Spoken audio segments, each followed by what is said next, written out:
So, starting from Jack. Jack, good afternoon. We are here in San Francisco. And let's start with this interview with you that we are broadcasting during our convention Gioco Storia, or in English, Game and History. Jack, starting with you, what about your passion about war games? When did it start? When you decided to become a designer? Well, the passion started when I was in 6th grade, but as far as designing, actually 7th and 8th and 9th grade, I remember going to the Woolworth office, which was a variety store where on Saturday my father would go to work at the main office, and I'd get big pieces of cardboard and draw squares on them and make up imaginary games on them. But in terms of game design, when it became reality, it was when I was working with Avalon Hill in 1979. So 1979 with Avalon Hill.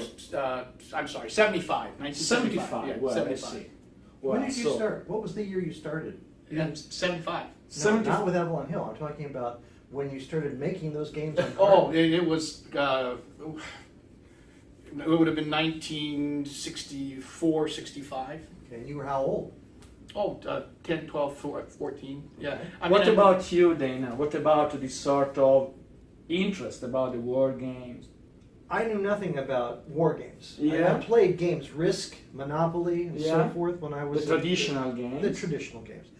But in 1962, it was the 100th anniversary of the American Civil War. I was 12 years old. And I can't remember if it was Life or Look magazine, but right in the middle of the magazine, they had a map of the Civil War area in squares and pieces you could cut out and use a pin, and you had a game. And I was just, this is incredible. 1863, it was Life magazine. Yes, there you go. I was... Got me too. Yep, I was 12 years old at that time. And Very young. So. Yeah, very young, and I got to go to a toy store to pick out my gift for my birthday. And Avalon Hill had several games there, Gettysburg and Chancellorsville. Yeah, Now, Chancellorsville and Gettysburg, yeah. Gettysburg was very famous. Everyone knew that, but I said, no, I don't know anything about Chancellorsville. So I want to play the game about the battle I don't know anything about. See. And it had pontoon bridges, it had river crossing, it had, all this area in the woods that was very unlike Gettysburg. And so that was my first war game, even though the Life magazine, 1863, with the pins and everything, that was actually my first historical game. I see. What about you, Peter? Same question for you about this sort of passion for the war games and the whole hobby. So I was born in 1964, and when I was coming of age in when I was growing up, the Vietnam War was on television. Yeah. So everybody of my generation played with two types of toys: army soldiers, right? Toy soldiers, plastic toy soldiers, and GI Joes, right? GI Joes. But in 1975, I remember going into summer vacation. I remember going into a local toy store in my neighborhood, and we saw a game for sale. And there was two others like it. It was by a company that hardly anybody ever heard of. It was Rand Game Associates. Oh, yes. And they Rand had, Game. yeah, Rand Game Associates. They had 3 games, and me and my 2 buddies each bought a copy of it, and we kept swapping the games around that summer. One was Lee versus Me, the Battle of Gettysburg. One was Invasion Sicily. Yeah. And the third one was Saratoga, 1777.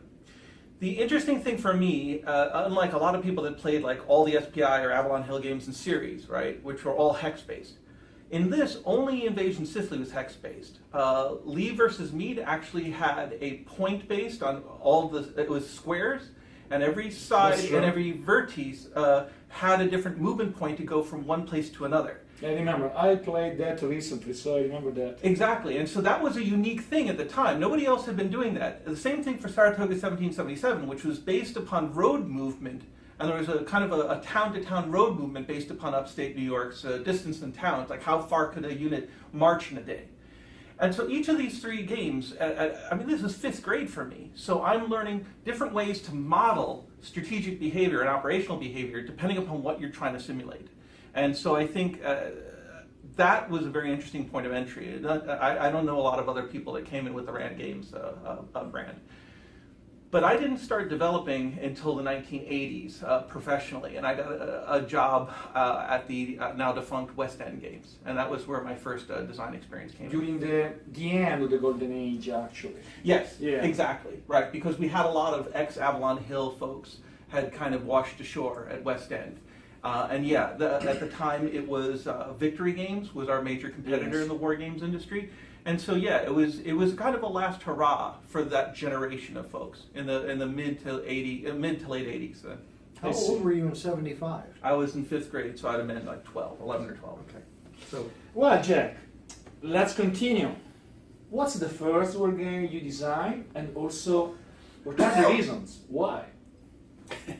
Well, it'd be Bismarck. And that was Bismarck, yeah. And that was at Avalon Hill. It was the second edition of Bismarck. Second edition. And the reason I designed it is because Tom Shaw came up to me and says, I want you to design a game. And I said, well, I guess I could do that. And says, well, what would you like to do? And I said, I'd like to do a game on the 7 Weeks War.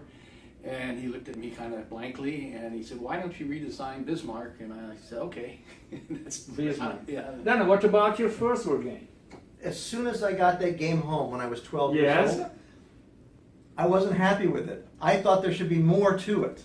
So I started getting my own graph paper and colored pencils, Wow. and I started designing my own games. And then I wanted to do D-Day. I wanted the beaches of Normandy. And so I was doing that for many years. And then when I was in the university, San Diego State College, San Diego. I was almost done through my 4 years, and my father died suddenly. And so I had to leave the university and Wow. take over the family business, but I had this love of what can I do with this interest in games. I love history, didn't care about the restaurant business. I had to do that. But I decided that I would start my own game company. And so in 1971, I was 21 years old, and I decided to start Simulations Design Corporation, SDI. Yeah. SDC. SDC. And that's so I needed a game. I needed something to do. So I decided to do what was my personal interest, 1940 campaign in France. And so, but it was focused just on the area of Dunkirk, which I estimated and looked at, to me, was the only place that was interesting, because that, if the British had not been able to get 300,000 troops off and 100,000 French, that's not just the campaign, it's the war. Yes. It's done. And so the question is, why did the Germans stop? Did they have to stop? And so I did this game called Dunkirk 1940, and that was the first game I ever published. And it was based all on the primary source information from France, because no one ever looked at that. And I said, we have to know that side of the story. I had the You British. didn't have many sources. I had the British official histories, but San Diego State, I don't know why, but San Diego State had the official volumes on the 1940 campaign from the French archives Wow. on their army. It was all in French. So I had to sit there and figure out what the words were and the phrases, but it was simple French. It was not conversational. So I was able to put that together, and I did all the artwork, I did the design work, I even printed on a little printing press elements of the game. And so that was my very first game. I see. Peter, what about you? So I grew up again about a decade after these guys. So I was as much into the Lord of the Rings as I was into Yeah. Panzerblitz, right? So I'll leave out the fantasy and science fiction. I would say that the first major history project I did was working with Al Nofi on doing the map for his Imperium Romanum 2. And that in and of itself, just map development, I think is a huge thing that a lot of people don't spend enough time with. But I had to cobble together a map of what the ancient coastline of the Roman Empire looked like after thousands of years of silting up the Tigris and Euphrates mouth. I had to figure out where would the shoreline have been during the Roman era. And there's a couple of other changes like that we made. But as far as design experience, I would say that I used a John Hill design, and I did Desert Steel, which is the North African Front tank battle version of Tank Leader. So they had an Eastern and Western Front tank leader. I had the I North remember African the box cover. I don't know anything about the game. Yeah, so I mean, it was interesting. I spent a lot more time on that game doing the research into the actual operations. Things that they had said were impossible in the earlier versions, like firing on the move. everybody fired on the move. They were just firing blindly, but it didn't matter. You were just trying to throw up any sort of obstruction to your enemy so they're not firing back at you, you're keeping their heads down. So we came up with some unique things, and also, North Africa is famous for its lack of terrain. Yeah, that's true. That's true. So it was a totally different character. Your line of sight was basically unobstructed, so there's none of this like hull down. Maybe you have a ridge line at best. So there was a lot more use of things like infantry and trenches. And the research on that, for whatever reason, Scott Palter let me spend far more money than on most games just during the research. And I was given carte blanche that year to go to practically every bookstore, used bookstore in New York, and get regimental histories from the British and the Indians and South Africans. And the collection, the bibliography itself is worth the price of admission to Desert Steel. And I tried to really incorporate a lot more history, a lot more story into that game than you get with a lot of box war games. I see. Well, let's continue with our third question, Jack. And we have a convention that is taking place in October 7th and 8th.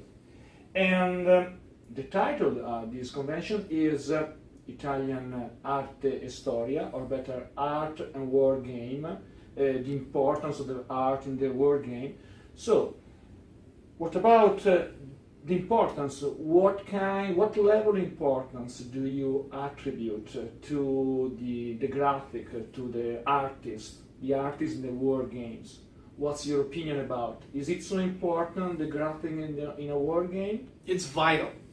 Right. And a perfect example of that is the graphics in MacArthur, The Road to Bataan, which was a game published in the Wargamer, were so horrible that the game, even though it was a good game, sunk quickly out of sight, largely, I think, because of the graphics, which started with the maps and ended with the game counters. So, and the only thing I would really add is that certainly over the last 15 to 20 years, there's been simply a complete revolution in graphics in a positive way, in the sense that right now I am working on playtest maps, which 30 years ago would have been final art being published by SPI. Do you have the same opinion, Dana? I think that the first thing everyone notices is the art. And therefore, that's your entry. It grabs your eyes, it makes you want to look more closely, or it repels you. As Jack just said, that game, MacArthur and Bataan, was so awful, was so terrible. That's true, yeah. No one wanted to play it. They walked away from it. Redmond Simonson, who was the graphics head of the art department at SPI, caused an entire revolution in our hobby, in our game industry, because he was such a gifted man, such a brilliant graphic artist. And we mentioned Roger McGowan. Yeah. Roger was an apprentice under Redmond and learned his trade. And of course, Redmond died some years ago. Roger's still with us.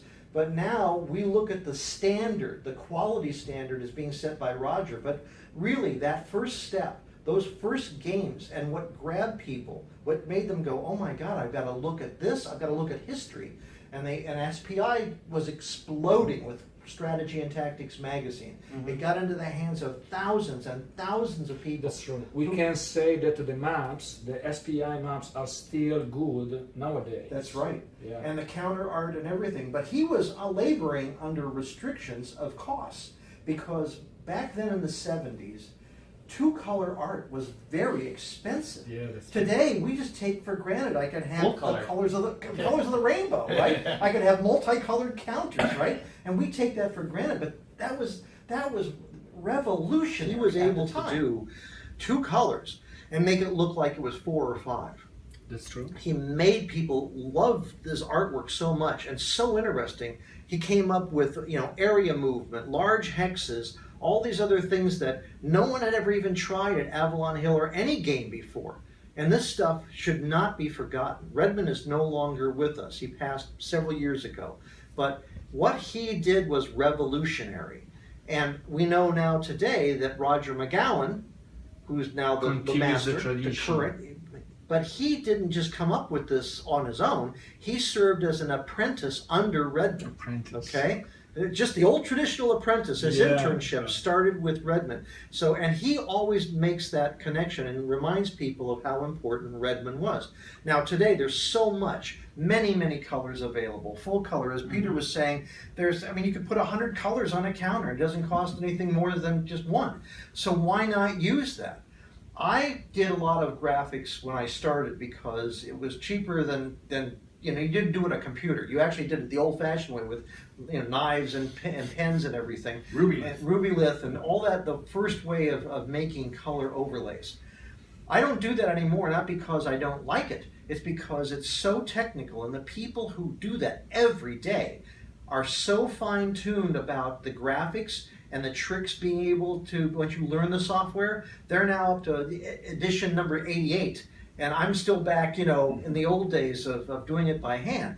But I understand the process. I understand what goes into the graphics for colors and those things. And it's still true that the artwork is the single most, in my opinion, not only games, but just about everything.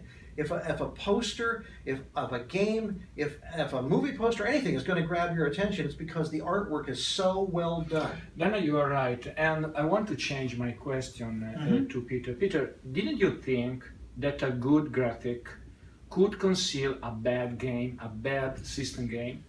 So, we have understood that the graphic is vital. Well, it's important. But I want to flip my question. Didn't you think that we can conceal with a good graphic a bad game nowadays, above all? Okay, it can get you a cheap victory in the sense that it can get somebody to buy the game. But as soon as the reviews go up online, you cannot underestimate. Back when we were buying games, right, you had to rely upon word of mouth of maybe the one or two friends that you had in the area that could tell you whether a game was good or bad. Now, people can go right up to any number of War Games Digest and see whether your game's a piece of crud, regardless of the cover. And so you can't hide like you used to be able to do under a large art budget. The one thing I do want to mention is, notice how before you said that you remembered the cover of Desert Steel, and it's been a quarter century since you've seen it. It wasn't so bad. It was a wonderful cover. We spent a lot on those covers. And a lot of colors, yeah. So what a good piece of art can do is it can elevate on an aesthetic level that product to attract a wider audience. But if the basic game is bad, it's still not going to do very well. The other thing I want to mention is that there's two elements to the genius of Redmond Simonson. One is aesthetic and the other is pragmatic. Mm-hmm. What Redmond was great at was both using graphics as a way of enabling new forms of mechanics. He had 3D maps for some of his science fiction games. And I mean, as a kid, I learned the Pythagorean theorem because Redmond Simonson's Starfleet's games required me to learn how to do X, Y, Z squared kind of algorithms. I think that a great game design, again, needs to compel on both an aesthetic but also a pragmatic basis. And I think that that's really where the genius of a lot of game art comes in, is when that same element is serving two functions. Well, Jack, what about the secrets that you applied in the past and that at the moment one secret, you can reveal only one secret about your method to work on a war game? Research. Yeah, I mean, as simple as that. I mean, we have a. So it's not a secret. We have a game designer who's known as 3-Book Willie, and one designer turned to me and says, "I thought he was 1-Book Willie," and I just think you have to read and go deep enough into the topic to where you're getting to the point where you're seeing mistakes in other people's books, and when you are seeing the same thing repeated 2 or 3 times, and then you know what you're thinking about and looking at. Research. What about you, Nana? Well, Streets of Stalingrad, okay? Yeah, in fact. And it was it wasn't the first game, but it was one of the first games where we went to the primary source, the actual historical records. And there was somebody in a German uniform on the Eastern Front typing his report for the day. And he had to do that every day or every week or whatever it was. And we went to every division, went to every corps, we went to every army level to get that information. We were literally reading what somebody wrote then. So it didn't have anyone interpreting it for us. So we went to that information so that we could get it as accurate as possible. And we learned a lot of things from that about the battle, because whenever we read what we call secondary source, where like, and Jack and I and Peter have all secondary sources because we're interpreting things and we're writing about it. But that means we're filtering that information. We filter all that primary source information in order to present it in a game or a book. Okay? Doesn't mean it's wrong, but you're getting our filtered information. And I wanted to go back, and as Jack has said about research, you want to get as close to the actual people and the event as you can so that you understand what's really happening and what's important. So a good research is fundamental for everything.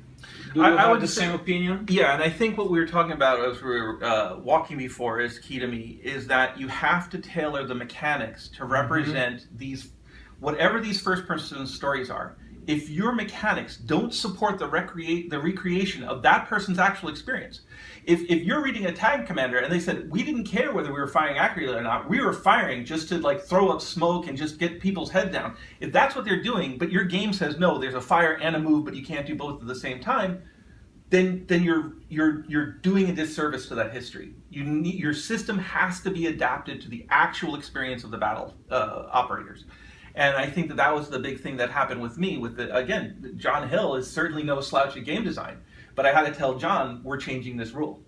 So I think that's the primary thing, is make sure your game simulates the actual events that you're doing. May I add something? Okay. So there's two. You wanted secrets. Okay, I'm giving you secrets. Yeah. Well, it's a secret, but it's a Well, good starting It's point. a known secret, Yeah, because people it's don't a known emphasize it. secret, But if you're yeah. going to design professionally, if you're going to write professionally, this is what you have to do. But in terms of the game design, there's something I truly believe, is that there should not be a department over here of art and a department over here of design, and they don't talk. No. That you can't have. Amen. They have to work together, side by side. If the artist says, Dana, this would work better what are you trying to show? And I tell him, and he says, then this is the color you need on the counters, because then when we put it on the map, it'll allow you to do whatever it is you want to Should be a do. war group. You have Absolutely to a war. have that connection. You can't have people separated. They have to be a team.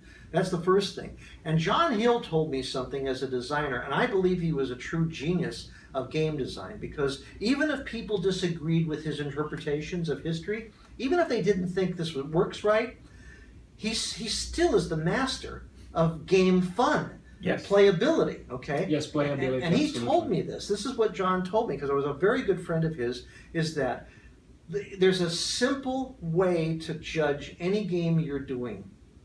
It's rock, scissors, paper. Do you know this? You know, where you, right? Rock, Okay. yeah. So there's no one solution. Because if there's one solution, then people will find it. And as soon as they do, it's no longer a fun game. Why would you play the other side that'll always lose? That's the main difference between squad leader and advanced squad Yes, leader. I Wow. agree. I agree with you. But John had that genius about that playability factor, Absolutely. and also in his scenarios, because he had that knack to just instantly see that the scenario's unbalanced. Because I have done game design, and I'm so intent and so wrapped up in the history that when I give it to the playtesters and they said, "This is awful. This is terrible. We had no fun at all." I'm going, "Oops," it's like, because I forgot John's mantra. Rock, scissors, paper. What is it that I'm missing here? If that doesn't exist, if you can't find it in the scenario, then don't do that scenario. If you can't find it in that game, in that battle, don't do that battle. It's just that simple. Absolutely true. These are secrets that we're sharing with would-be game designers out there, people who would like to either write books or write games or do games about this. Just remember that. Keep it simple. Mm-hmm. Here's a secret I'm going to give. A lot of people choose obscure topics because there's so many games on the top Obscure of it, right? topics, yeah. We actually had this thing at West End we called Rommel in the Title, Mhm. right? Rommel in the title. Yes, because we knew that if we did a game on North Africa, if it didn't have Rommel in the title, we'd It's not sell gonna 5,000 units less, Yes. right? At a time when you could sell like 5,000 or 10,000 Yes. copies of a game. But that was the thing, is that like hit people over the head with popular subjects. Because if you do, here's obscure, you've never heard of action in the Pacific that, there's only one official history Right. on, you know what, there's probably about 50 guys who are veterans of that might buy your game. And that's about it. So don't always search for the most obscure thing. Try and find something that can have a mass appeal if you want to be a professional game designer. And that explains a lot of Normandy games about Exactly. Normandy. Exactly. And the absence of games about the Middle Ages, for Yes. example. Correct. I actually want to write a book that says Hitler is not in this book. With a big swastika on the cover, right? So, Yeah. just so everyone will buy the book, because Yes, that's what yes, sells. yes. I mean, it's unfortunate. It's like certain battles, like Gettysburg. Right. You could publish books from now for the next 1,000 years. It's on a pity Gettysburg. that the American designers don't have an interest in the Middle Ages. Why? Because a lot of European war gamers would like to have more games about the Middle Ages. That's a sort of contradiction. So Well, anyway, I would say the big gap is counter-Reformation games, right? I mean, we don't have anything about the Wars of the Spanish Succession or anything like that. but there's a reason why. But you do have that more in miniatures. There's a lot more musket and pike types of miniatures, That's true, right? yeah. So it depends upon. But what are you appealing to there? And you talk about aesthetics. Miniatures is all about. I want to have the most colorful condottieri possible, right? With banners flowing out, 12 feet long. So miniatures lends itself to those kinds of Renaissance and Reformation kinds of battles. It doesn't look so good in the counter, right? Guys, by considering this sort of external appearance, what about the artist that at the moment you consider important, a sort of rising character that can represent the future in the art style war game, in the art applied in the war game? What I see as the future of the art. An artist that at the moment you consider Well, I important, think- a rising figure that can continue also the tradition started with Simonson and that continue with Roger. I'd be hard pressed to name a young figure, because there's not a lot of young game designers. I want to add, please remember that in this next convention we had we will have two guests, a Scooby, that is a sort of Spanish designer that at the moment is working for the M&P and also Compass Game, I think, and is considered a good artist. But I don't know, Jack, if you have news about Scooby or... I'm not going to talk about any individuals. I recently did a little poll with some designers, and we figured that most of them were at least in their early 40s, which I don't consider to be young. But what I would suggest is that since we are an aging hobby, that big letters, big counters, and very clear writing and big big font size and print size We are aging. is Absolutely. important. In fact, I was just looking at Victory Games' Civil War, and I was appalled at seeing how small the lettering was, which is a really good game. And I played it 30 years ago with John Southard and enjoyed it. And here I was looking at these game counters, and I was barely with good glasses, and it was very difficult to read. And I think that's a change we're going to see continuing, which is larger counters, larger maps, and larger print. Dana, do you have any name? I don't have a name of any one individual, but a couple things I've noticed is that for whatever reason, in the 90s, I was not really involved in the industry for a while. I had other business concerns. And when I came back, it all looked the same. I was so disappointed. I expected some new ideas, new graphics, and to me, it looked pretty much the same from the early 90s to the early 2000s. And I was very disappointed, with a few exceptions, but it was like because people were familiar with certain types of game systems and certain, hex and counter, it's like they all wanted the same thing, and as long as people were buying it, they were going to keep producing that.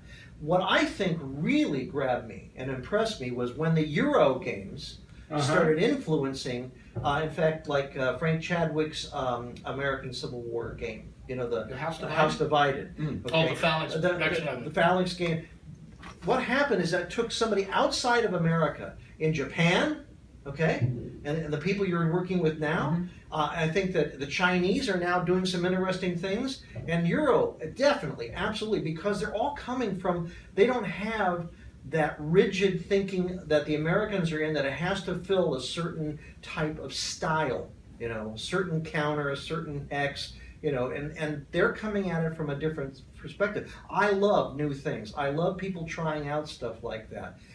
Because it reminds me back in the 70s when we were, this is all new. Yeah. Area movement was new. The three things that Rand did, that was earth shattering. That was it was. It was like, oh my God, all you have are roads on the entire map. You don't move anywhere else, right? And it's like, I have to think differently now. I have to think like somebody from the 18th century, right? So to me, that was exciting. And I think that all of the exciting design stuff I've seen, not 100%, but I would say that the majority of new ideas and new thinking in war games, not just board games, are coming out of Europe, they're coming out of Asia, and I wouldn't be surprised to see that that would become, at some point, you're going to see a lot more Americans buying those games. And when they do, then all of a sudden, all these American game publishers are going to try and hop on that train before it leaves the station. And hopefully they'll buy them from me. Exactly. Peter, well, I don't have any name at the moment, so I wanted a name. I know, and I apologize. I was just trying to look it up online. Because I know the images. I've seen these images thousands of times. I want to give it, and this is a little bit of a cross genre. There is a computer game artist who works for Paradox Entertainment. They have a game called Europa Universalis. And they have loading screens. And these loading screens are classically painted images of the great leaders of history. So you have William of Orange, you have Elizabeth, you have this whole cast of characters from the medieval and Reformation and Age of Enlightenment. Frederick the Great is in there, etc. And I've seen these images, I don't know how many times, and I've never learned the name of the artist. But if anybody wants to do a classic-looking painting, look for this game, Europa Universalis. Look up the loading screens for this. Classic-looking painting. Well, generally, in a war game, we have a map and some counters. Yes. And what about the counters? You can use NATO symbols or the shape of the silhouettes. tank. Right, exactly. What about your opinion? Do you prefer the NATO symbols? Okay, or so this gets into what level of work are you doing? If I was working on a squad or platoon level game, I would definitely want to see the silhouette of the actual vehicle. Okay, because I don't care that it's a company. Is this a company of Stuarts or is it a company of Shermans? Or because I care a heck of a lot more if it's a company of Shermans coming down the road than a company of Stuarts. Okay, so right. It depends also on the scale. Yes. On the yes. So I would say that if you're probably working at the platoon, company level, keep the silhouettes because the vehicles themselves are the key issue. If you're working at the battalion level and above, the actual vehicles matter. In operational war game. Yeah, you'll see the Tiger reflected in the number of the fire value, but then you want to see that it's a heavy tank company. Right? So I would say again, battalion to division level, keep the NATO type symbols. Anything below that, keep the vehicle symbols. The exception to this is like the Australian Design Group rule that no matter how big the air component is, always use the aircraft symbol because people like to see their airplanes. Right? Nobody cares about using a NATO symbol on an air that's true. Right? But everybody wants to see the F-14s or everybody wants to see the Spitfires, etc.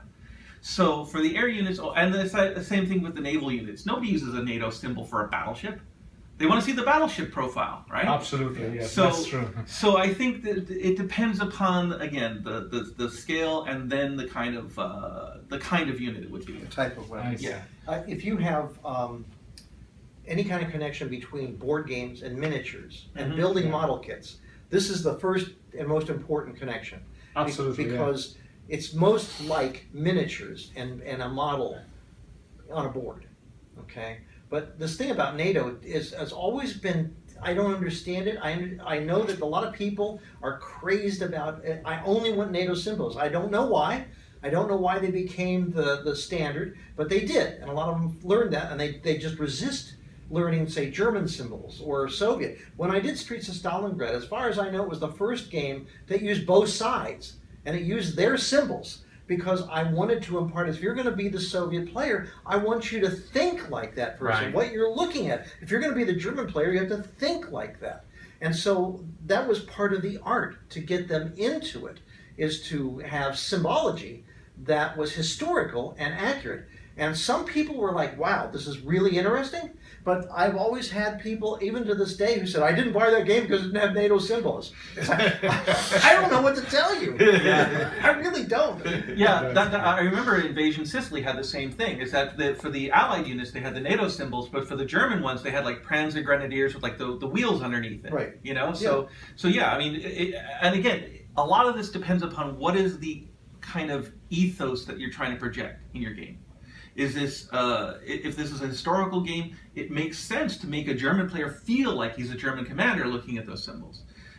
So again, what is the tone that you're trying to impart? And NATO only works in modern, because Yes. if you try to show something ancient, you know, I don't understand why anyone would want to have NATO symbols for Roman legions, Right. you know, or Greek phalanx. It doesn't make any sense to me. You know, it's like, yes, Exactly. you could, I guess, but, Yeah. but you know, it has to reflect the era, the time period. And I think it also has to reflect the armies. Mhm. It has to reflect the whole system that's being used, because that's part of the presentation. And again, Right. it goes back to, it's not just a game system, because then you could put anything on it. It's the art and the system. They have to work together. Right. There are Interestingly, also good compromises. Yeah. Anyway, Yes. I was speaking about Normandy 44 by Simonich, and we find silhouette about tanks, we find NATO symbols, and we find good symbol about the division that took part at the battle. So we can have also a good compromise. getting Yes. back to Redmond Simonson, there was one attempt that they made at SPI to standardize units for the pre-modern era called a Prestag system. Yeah. So they that's had one. standard symbols for light spearmen and heavy spearmen, and for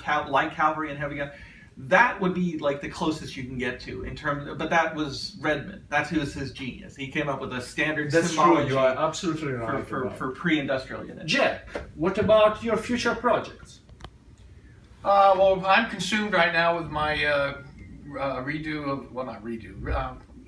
game on the American Civil War, a strategic game on the American Civil War, which is going to be 2 maps. It's going to be based dimly on A House Divided.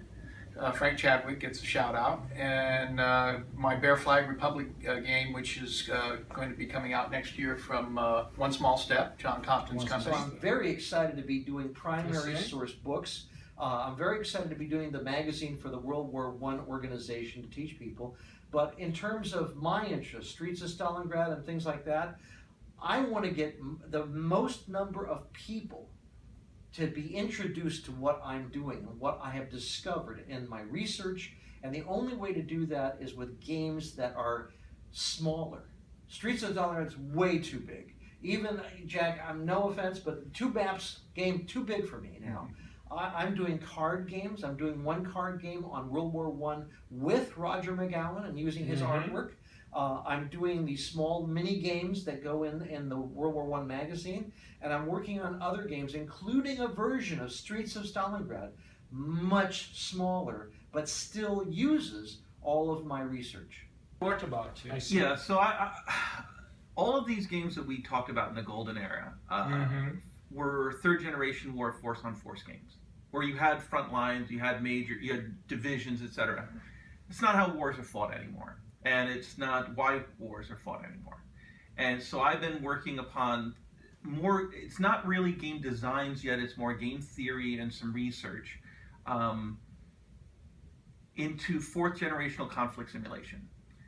And so part of this might be a hex overlay where you have actual, typical units, battalions or regiments, whatever.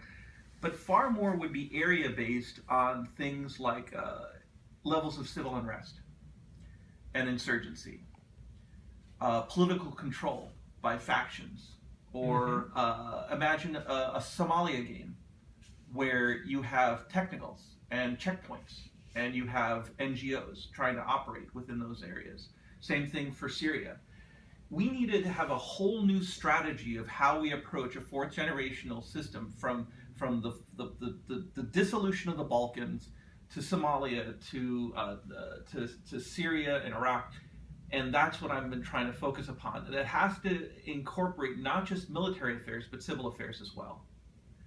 And I think that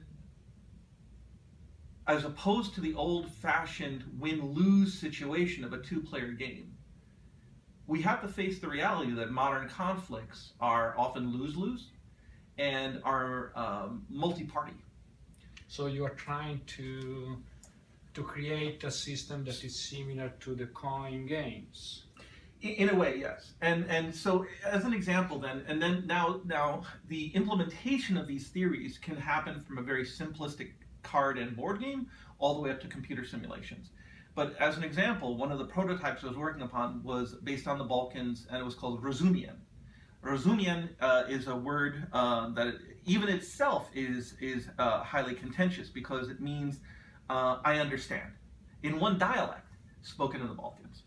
But if you talk to a certain Croat, they'd say, no, that only somebody like in the remote Hicks parts of Croatia would say Razumien with an N. You had to say Razumiem with an M if you're from Zagreb. And if you are Serbian, you would not say that. You'd say Razumem, but you wouldn't just say it. You'd say Razumem because it is it's the army salute, right? Of You mean another thing. Right? Exactly. But that's, I think, what's needed for these days. We have to think about how we even simulate what a conflict is and what does a win mean. Because if win is everybody's dead, then ethically we've designed a really bad game. That's true. In fact, by considering what you have just said, Peter, a message for the Italian wargamers. Please remember that our group is not so large as the American one. Anyway, we are trying to enlarge this group. Please send a message to the Italian players that will attend our convention. I'd be glad to. Sure. Yeah. Sure. Because I think that, so I'm doing a lot of the research, but you know what? I'm not a Croat. I'm not Bosnian. And talking with them, I don't want to try and usurp or give an American's opinion on their own war. I think the most important thing is to give these kind of tools to other audiences that have a more personal connection to these conflicts and teach them how to create a game about their own conflict, about their own crisis, about resolving these things themselves. I would love to work with people that could then socialize this as a new methodology of game development. Dana, yes, same question for you. We can say whatever you want about a message that you can send to the Italian players. And please don't forget that we're trying to use the war games also as a sort of didactic tool. So please tell a message and a sort of wish for our Italian players. I want to say to all the people in Europe who play war games, and especially right now to the Italian gamers, you have a tremendous amount of power, and you may not realize it, okay? One of the reasons I like capitalism is because you have the power through your votes, your money, right, to influence what we create and where we go.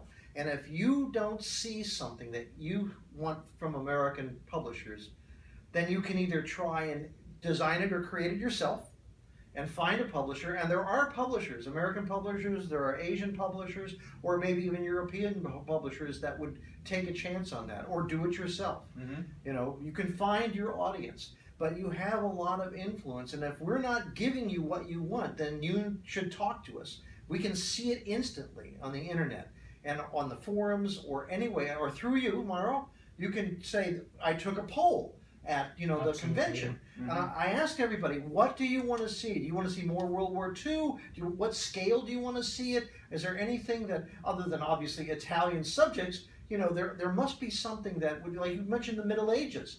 Well, there's nothing that says there are a lot of groups in the United States who study the Middle Ages, Mm-hmm. and they are experts on this, and they read the original manuscripts, they go into the archives, they're even putting this on the internet now.